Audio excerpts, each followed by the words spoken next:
রাতের আধারে হঠাৎ বিকট শব্দে প্রকম্পিত চারপাশ।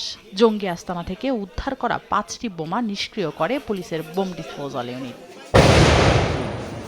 ঢাকার সাভারের শ্যামপুরের 3তলা বাড়ির একটি ফ্ল্যাটে জঙ্গি কার্যক্রম পরিচালনার অভিযোগে মঙ্গলবার সন্ধ্যায় বাড়িটি ঘিরে প্রায় 7 ঘণ্টা ধরে অভিযান পরিচালনা করে counter terrorism and transnational unit CTTC. অভিযানে যোগ দেয় সাভার মডেল থানা পুলিশও।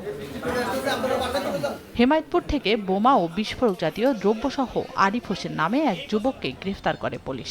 তার কাছে থাকা ব্যাগ থেকে বিশেষ কায়দায় তৈরি 5টি পাইপ বোমা উদ্ধার করা হয়। পরে আরিফের দেওয়া তথ্যে শ্যামপুরের বাড়িটিতে অভিযানে মেলে বিপুল পরিমাণ বোমা তৈরির সরঞ্জাম, রাসায়নিক ও 9টি হাত বোমা। পাওয়া যায় নিষিদ্ধ জঙ্গি সংগঠন জেএমডি লিফলেটও। একজনকে আটক করার পর তার দেওয়া তথ্যের ভিত্তিতে 5টি ককটেল সহ বিস্ফোরক জাতীয় কিছু দ্রব্য উদ্ধার করে। এরপরে সে এই বাড়ির সন্ধান দেয়। এখানে বিস্ফোরক জাতীয় দ্রব্য এবং ককটেল সদৃশ কিছু বস্তু সহ আরও অন্যান্য মালামাল, বিপুল পরিমাণ মালামাল এখানে পাওয়া যায়।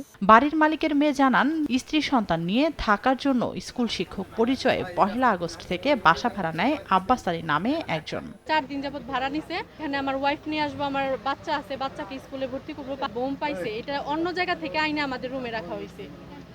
এখানে কোনো তৈরি করা হয় না। কয়েক ঘণ্টা পর বুধবার সকালে সাভারের সাদাপুরের ঘোড়া মসজিদের মাঠ থেকে টেপে মোড়ানো প্রেসার কুকার বোমা উদ্ধার করেছে পুলিশ। পরপর বোমা উদ্ধারের ঘটনায় আতঙ্ক ছড়িয়ে পড়েছে জনমনে। এ ঘটনায় জড়িতদের শনাক্ত করতে কাজ করছে আইনশৃঙ্খলা বাহিনী। সময় সংবাদ, সাভার।